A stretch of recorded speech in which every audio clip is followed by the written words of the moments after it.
Okay, so let's get started. I wish you a good morning on our second day for Entity Framework, and I would like to get started by talking a little bit about the available documentation that you can find at learn.microsoft.com. I think that is really important because when you practice or you prepare yourself for your exams and things like that, you need to have something where you can look up some details, that documentation that you can consult when you have some problems. And the important thing is this documentation here. Let me share this link with you through Discord. Give me a sec. I just shared this link with you. I put it in Discord. It's the Entity Framework Core documentation. Please make sure that you understand the difference between Entity Framework Core and Entity Framework 6. See that one? This is relevant for us. Entity Framework 6 is an older version of Entity Framework, which we do not use in this course.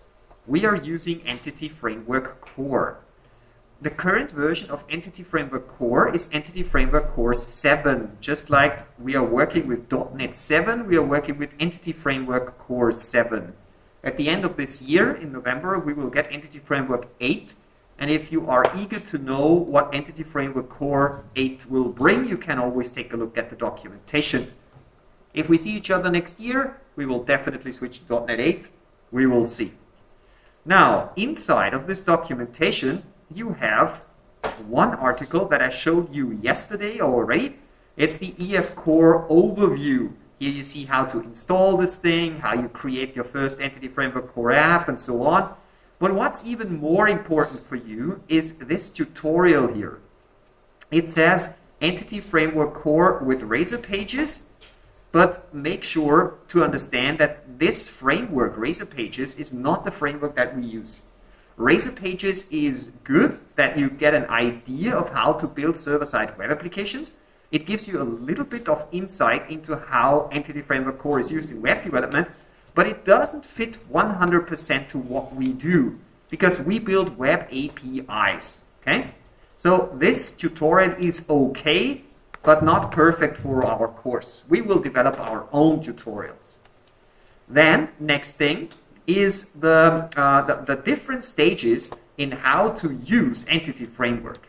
Yesterday, we already discussed the DB context. Here you see the documentation of the DB context. Yesterday, we created a very simple model. Remember the pet model that we created. Yesterday, we used the Entity Framework tools to manage the database schema. We created database tables and things like that. So this is documented here. This was the thing in the command line with .NET migrations, add, blah, and .NET database update, and so on. So these three chapters are really, really important for your preparation for exams. Of course, the rest is also important, but we will cover that today. We didn't cover the basics of the rest of the chapters yesterday. Okay, so make sure when preparing for exams and things like that to read this documentation. There is also an endless number of YouTube videos about Entity Framework, including a lot of videos from me. This is not the first time that I teach Entity Framework Core, even in this school, so you can take a look at videos in the previous years if you want. I sometimes describe things differently, so maybe it helps.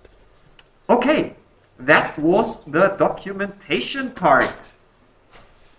Okay, and with that, I think we can go back to the example that we created yesterday. Please make sure that you still have a SQL Server instance running. So either you have LocalDB running, or if we say Docker PS, make sure that your SQL Server Docker container is still running. By the way, before we dive deeper, what do you think in practice? When you build software for commercial purposes, where do you get your SQL Server from? Is it a good idea to simply spin up a SQL Server in a Docker container like that and work with it? You shake your head, that's correct, but why? What's happening, or what will happen, if you kill this Docker image? Sorry, Docker container. What's going to happen with your data? Poof, it's gone. The data is stored inside the Docker container. And if you kill the Docker container, not if you stop it, but if you remove it, Docker RM, data is gone. So this is definitely not a good idea. So you could use things like Docker mounts, if you are familiar with that, to extract the data from the Docker container. Okay, everything is fine. Is it a good idea to run a SQL server like that, running it in a Docker container, putting the data maybe on an SSD installed on a server, something like this, for commercial purposes? No, it's not. When I was, let's say 15, 20 years ago, that was maybe state of the art. Today, that is not state of the art. You shouldn't do it like that. When you store data, you have to think about security, for instance. Where do you store your data? You have to think about data encryption at rest. Data encryption at rest means, is your data encrypted when it's stored on the server's disks, for instance? You have to think about certificates. Certificates that ensure encryption in transit while bits and bytes are transferred over the network. Even in a local area network, you have to consider man-in-the-middle attacks, for instance. So encryption at rest and in transit is super important. What happens if your database server crashes? If your server power is failing? What happens if your disks are failing? You have to have redundancy, so you shouldn't work with a single server. In production, you should always work with clusters. Installing a database cluster is not a trivial thing. You have to study for months or even years to get a cluster reliably up and running. You shouldn't do that if that is not your primary job. So what you should do in practice when you do commercial software development with entity framework and relational databases is either you look for specialists inside of the organization that you work in who really know how to run a database, whose sole job it is to run a database. Ask them to provide a database and make them responsible for making sure it's secure and reliable and failure-proof and things like that. Or, if you can't find somebody in the organization that you work in, simply don't run it yourself. Buy it. Use a cloud provider. I don't care which one. Use a cloud provider and rent a certified database service there. You can rent SQL Server, Postgres, MariaDB, MongoDB, all these databases. You can rent them in highly professional data centers inside of the European Union, covered by the GDPR, the General Data Protection Regulatory, DSGVO. That's absolutely no problem. But don't take that lightly. Don't be unprofessional and simply put a server under your desk, install SQL Server, and think you are now a professional database admin. You are not. That is really, really important. Okay? The best and most secure data is data that is not stored by you if you are not a professional database admin. Store it somewhere else. Okay? By the way, I don't know if you know it, the Microsoft Azure Cloud, we're working here with SQL Server, so that is kind of obvious to use that. You can use others too, but that is a good option. They are currently building 3 data center locations, 3 so-called availability zones inside of Austria. So currently 3 data centers are built near Vienna, and in a few months we will be able to put Azure Cloud resources inside of Austria. That's a really nice thing, because then we get minimum latency. Latency is important. I mean, the speed of light is a limiting factor for cloud computing, of course, because the bits cannot travel faster than the speed of light, at least today. Don't know what ChatGPT will invent in the future, but currently it is like it is. So it really makes a difference whether your data is stored, I don't know, in East US or Vienna. It's simply a few thousand miles difference, and therefore latency difference. Okay, good. So this is here in this course, we are going to work with sample databases. And it's fine to spin up a sample database in a Docker container or in local DB, because if it crashes, it crashes. Even if you do your final year projects, your diploma battles, and you get data from your customers, don't take it lightly. If you get data with so-called PII, personal identifiable information, personenbezogene Daten, never store them unencrypted somewhere on your computer, that unencrypted disk and things like that. Because if you lose your computer, you have to tell that to your customer, and the customer has to tell that to the officials. And the officials have to tell the end customers, and then maybe your customer has a nice little news article on heise.de that they lost data because of you. So don't do that. If you work with production data, be careful. And if you can't handle production data properly, don't store it, or store it somewhere else where it's really well protected. Data is important. This is what I mean. Okay? Otherwise, use test data. Good. Speaking of test data, when we generate test data, there are multiple tools that you can use. For instance, there is a service that I really like. It's called Mockaroo. There are many services like that. I don't know if you have ever heard of services like that. What you can essentially do with services like Mockaroo, I think, did we cover it in when we did some Angular work? I think I mentioned one time, right? I'm not sure. If not, let me quickly repeat it. What you can do is you can generate a lot of different sample data.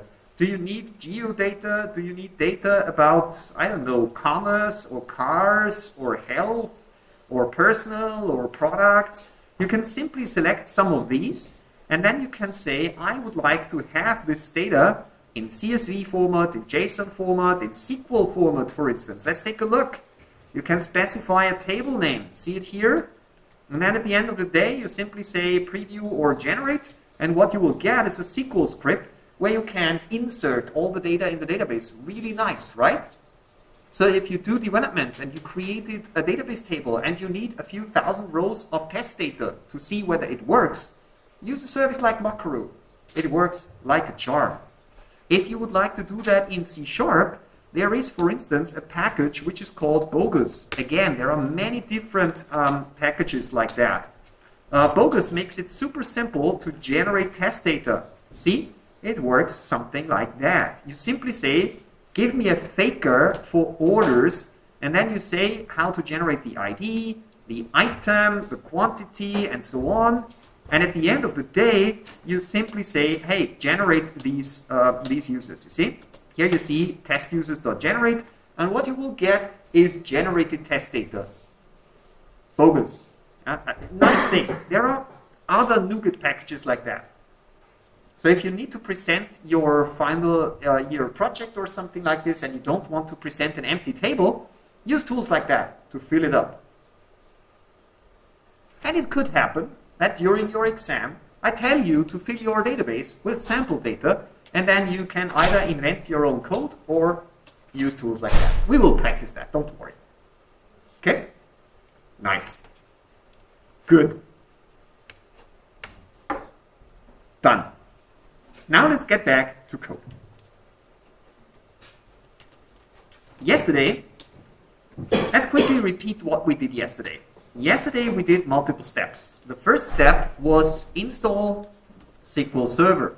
You can remember how we did that. Second was install Azure Data Studio. Strictly speaking, we don't need Azure Data Studio in order to work with Entity Framework. It's just a convenient tool to quickly take a look inside of the database, to do some troubleshooting, to manipulate data manually, or something like this. Very useful tool. What was the third thing that we did? We created a new ASP.NET Core application. And inside of this ASP.NET Core application, we added NuGet packages. Can anybody remember which NuGet packages we added? Feel free to take a look in your code. Yeah? Entity Framework SQL Server. Exactly. And? Design and entity framework SQL Server or whatever database you use, and design, exactly. We added the NuGet packages. The next thing was we created the modal. In our case, we created a simple class, a so-called POCO. Have you ever heard of POCOs? Have you heard this term before? A plain old CLR object, a simple class, nothing special, nothing fancy, a plain class, okay? So we created the modal. The next thing was we created the DB context. If you would have to describe what the DB context is, what would you say? To a beginner, what is the DB context? What do you put in the DB context? Take a look at your code, what you did yesterday. What do you find there? Yeah? The table? The tables, exactly. Well, you simply specify the tables in the database. This is what you do with the DB context. And the DB context is also a great place to add some helper functions. Maybe you need a helper function that, I don't know, queries your customer by country, ordered by name, whatever. You can simply add a helper function in the DB context, get customers by region, and do whatever you need to do. So DB context is for simple applications a great place to put some helper functions to make accessing your database a little bit simpler. Good. We created the database context. The next thing was we added the DB context to dependency injection. Can I remember? Something like web app.services.add whatever, context, and so on. This is important because then you make your database context available throughout the application very well. And then 7, we added migrations. Can you remember which statement we used in order to add migrations? .NET EF, migrations, add, and so on. .NET EF was a tool that we installed. I hope you can remember that. It is described in the documentation and you have it on your video yesterday. And last but not least, we did the database update. The database update applied the migrations and created the necessary table. This is what we did yesterday. So install the database, install Azure Data Studio, add the NuGet packages, modal, context, dependency injection, migrations, and database update. And then you're good to go. Then you can start coding. Yeah? If somebody of you has to do an oral exam, for instance, with me, it is very likely that I ask something like this. Imagine that you have to add Entity Framework to an ASP.NET Core project. Which steps do you have to take? And then you should have it present on the top of your mind. If you can't remember it, ask ChatGPT. Good. Very good. Now, what are these crazy migrations here? Let's talk a little bit about migrations. Yesterday, we created the migrations, and what we got was this folder here. We created the system created a folder for us, migrations, and there we have some files in it. See? Let's be curious and let's take a look at these files. They are generated, so do not manipulate them. Do not change them. They are maintained automatically. For advanced applications, you can definitely manipulate them. For advanced applications, you sometimes have to write them manually. If you want to do something really crazy, you can do that. But in this course, we will simply rely on auto-generated migrations. Okay? Now let's take a look at these migrations. These migrations, especially the first one, this initial one, can you remember where this initial comes from? Yeah. What's the name we gave? Exactly. If we would have called it Hansi, it would now be called something with underscore Hansi. You understand what I mean? It's just a name. Nothing special here. And what do you think is this one before the initial? Take a look. Yeah. The date and the time, exactly. Yeah, the date and the time. It's date and time underscore name. That is what we get. Now, you see this initial also appears here. So choose your name of the migration carefully. Don't call it Hansi. Okay, it's not a good idea because then you end up with a class called Hansi. but I think you get the point, right? Think about it. Describe what's going on. Initial means we are initializing the database. Now, in this migration, we have two methods. The first method is called up, and the second method is called down. Now, use your imagination. Use your creativity. What could up and down mean? What do you think? What's the purpose of these two methods? Yeah? Create and drop the table. Exactly. Creating the table, or later on maybe altering the table, adding a column, something like this. And down is the reverse process. Dropping the table, removing the column. This is exactly what we do. So the migrations, they contain auto-generated code. That code was derived by taking a look at the C# classes and then generating things like create table, column descriptions, and things like that. So this .NET EF migration add, what this does, it takes a look at your classes, compares these classes against the previous version of the database, recognizes what you did, you added a new table, you added a new property, and generates the necessary code to update the database for you. So you do no longer have to remember create table, drop table, alter table, create index, and all these statements, because they are auto-generated for you in these migrations. Got it? Clear? Okay. And what is the down thing? In this case, just a drop table. Let's try it. We immediately have to find out how that works. Please go to your program CS and join me. And let's create a class, species. Again, let's do an ID. And let's add another property, string, species, name. Here we will write something like cat and dog and spider and snake and hamster and whatever you have as a pet, something like this. So now we have a new class, species. What do you think? If I run migrations add now, will it add a table species? No. Why not? Why do you shake your head? Yeah? Because we need a DB context. We already have a DB context. It's here. But what do we need inside of the DB context? The set of Exactly. Exactly. That is exactly what you need, and that is exactly what you need to do if you create a new class and you want to have the class as a table in your database. You have to add a DB set. Again, something that we have to remember. Let's do that. Let's copy the DB set. Let's put the species here. Let's call it species. And let's say set species. Good. Very nice. Now we can check the migrations. So let's open up a terminal window here. And let's simply say .NET EF migrations add species, for instance. Press enter. Let's see what's going to happen. Build started. Build succeeded. Done. And check what we have now. See?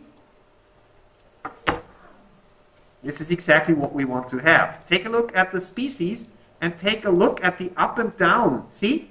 We get a create table, species, and we get a down, a drop table, species. That's exactly what we need. So whenever you change something structurally to your C# classes, and you want code that reflects these changes inside of the database, you have to add migrations. Now, what do you think? Sometimes it happens that you create your classes and you create your migrations, and immediately after creating the migrations, it comes to your mind that you forgot a single property. And you don't want to mess around, especially at the beginning of a sample project, with lots of migrations. You want to have a clean initial migration. How can we reset all that we have here? How can we go back to the start and create one single migration containing both tables. What do you think how we can do that? It's really trivial, yeah? Simply remove the automatic migrations. Yeah, we can do that, but it's even simpler. We can remove the entire migrations. Wow. Sorry, I will turn off the sound. Okay, now it's better. You can simply remove the entire migrations folder. Try it. Remove the entire migrations folder. Done. And now we simply run .NET EF migrations again, but let's call it initial again. Run it. It should be done within a few moments. Here it is. Now we get a new migrations folder. And if you now take a look in the migrations folder, you have the create table pets and the create table species in a single migration. See? So don't worry. If you are in an exam or if you build your final year project and you just messed up your migrations totally and you don't have an existing database that you have to maintain, you can simply start from scratch, delete the migrations, recreate the migrations, everything's fine. However, we cannot run database update now because now we started from scratch. So if you do something like that, you must go into your database, pets for instance, and remove all the tables manually in order to keep working. Let's do that. So let's do a drop table pets and a drop table underscore EF migration history. I will tell you a little bit more about this table in a second. And you can run that. And now we have an empty database again. And that's okay. With that, we can work. So this is an important tip. If you would like to reset everything, remove the migrations folder, remove all the tables in the database. Be careful, don't delete your precious data. You can only do that if you are allowed to delete all the data again. That's fine for a trial project or something like this. And then simply run the entire process again. Let's simply try that. And the last one is the .NET EF database update. Build started. Build succeeded. It shows me what it did.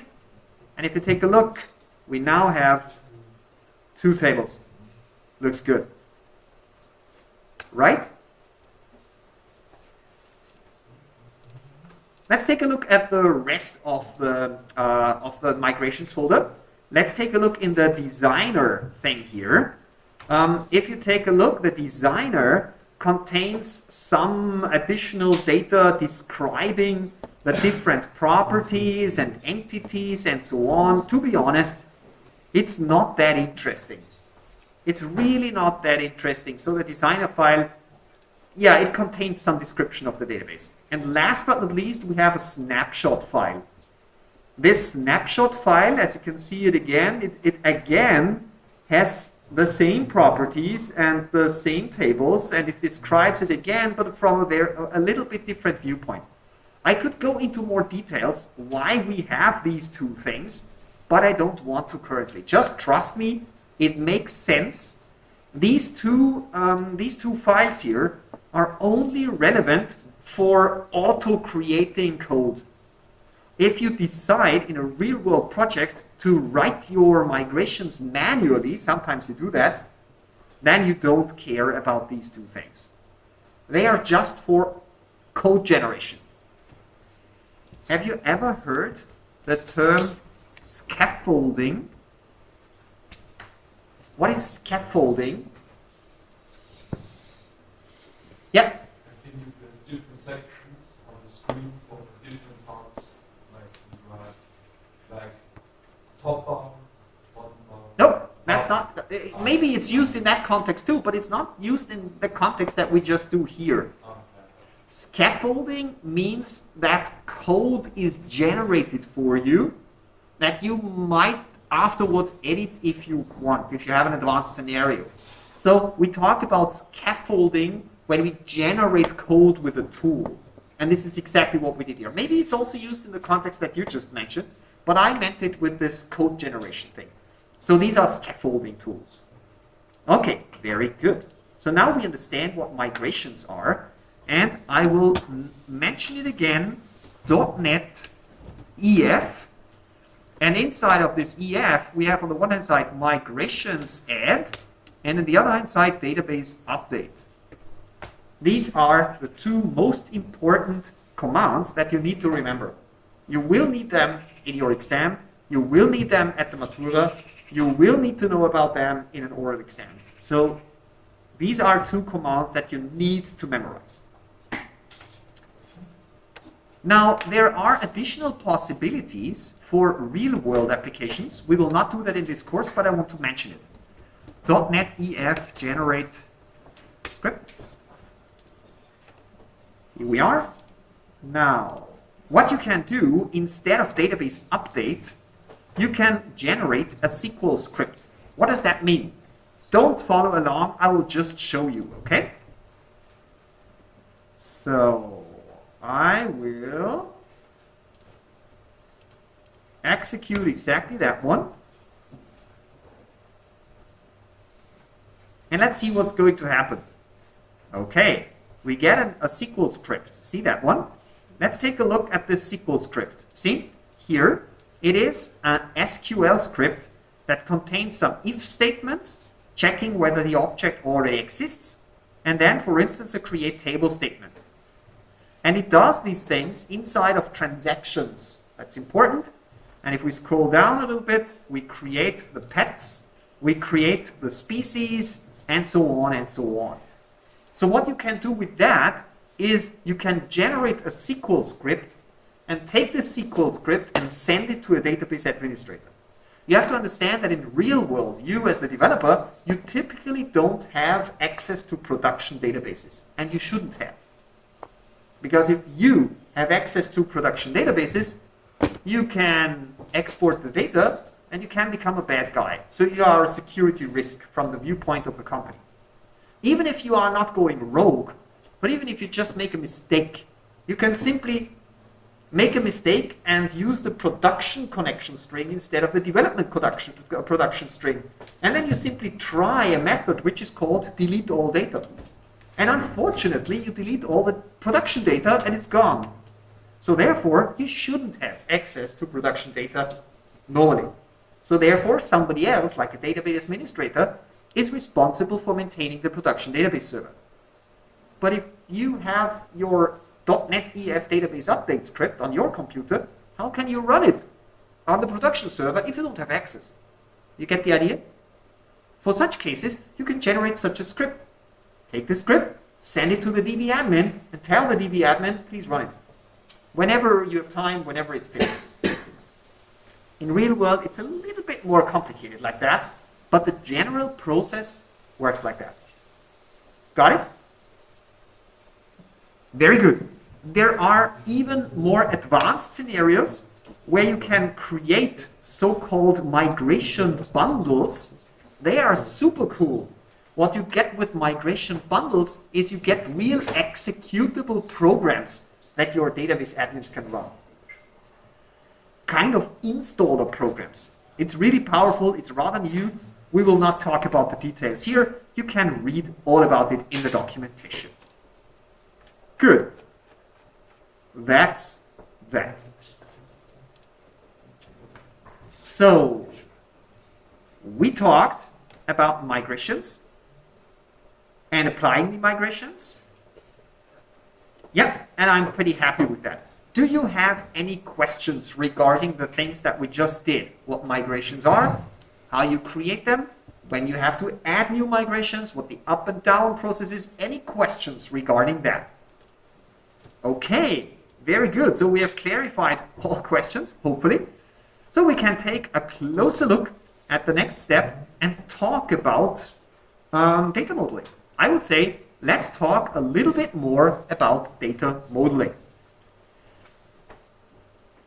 Some important things. Yesterday I already told you that conventions are a super important thing when it comes to entity framework. Yesterday I already told you that if you name your column ID, the system automatically makes it a primary key and makes it a so-called auto-value column.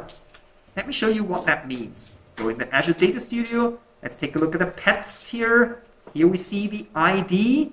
And please note that here we have PK, primary key. Just to make sure, is everybody fully aware of what primary key means? Okay, so please tell me. What does primary key mean? You are exactly behind each other. I think you were first. Okay, a primary key is a unique identifier that's used to find one singular instance in a table, for example. Okay, unique identifier to find exactly one instance in the table. I really like that one. What else? Primary keys can also be, I'm not quite sure what the word is, can be added together in Composite primary keys. composite, exactly. Okay, very good thing. We don't use composite primary keys in this course. Simply don't. They are bad. They are evil. No, they are not. It's perfectly fine. If you know what you're doing, you can use them. But in this course, I don't want to see composite primary keys. Always use a single primary key. You can use an integer primary key. You can use a global unique identifier, a so-called GUID or UUID. Do you know what UUID or GUID is? You don't know? Okay, we have to do that, but we will do that after the break.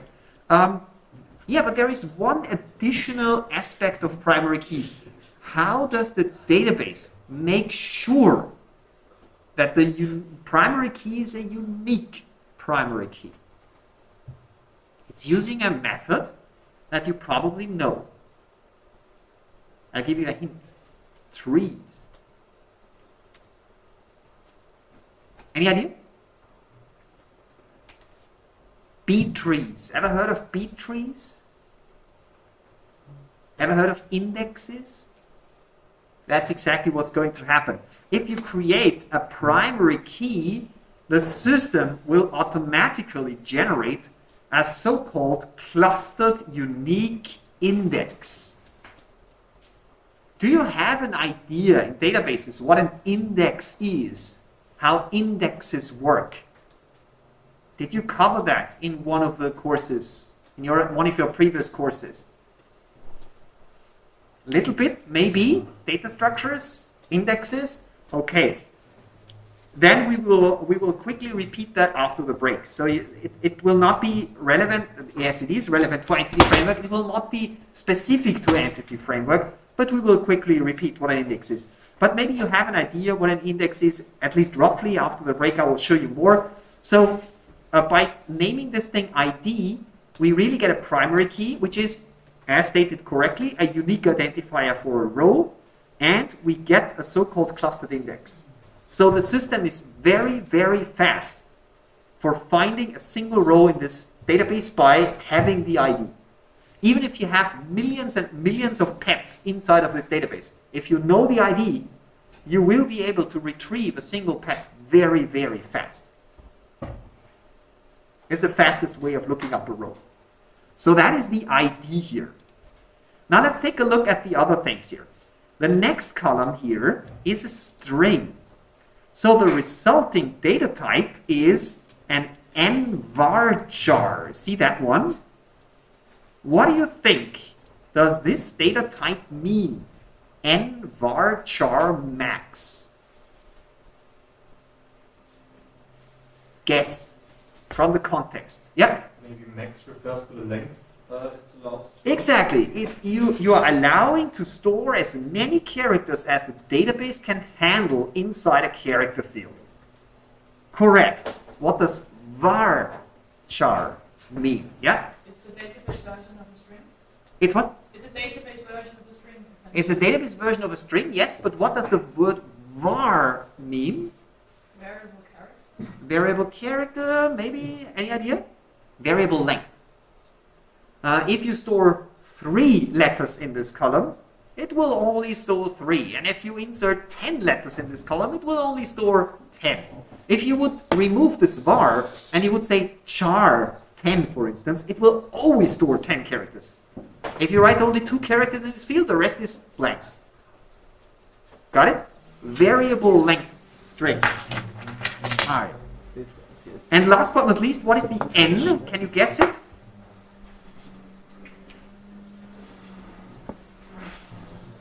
Can you guess it? Unicode. Unicode. That means it's not just ASCII, it's Unicode. Okay? Very nice. Okay, so we covered nvarchar mux. Let's make a quick break, and after the break we will make a quick excursus into indexes and then get back to data modeling.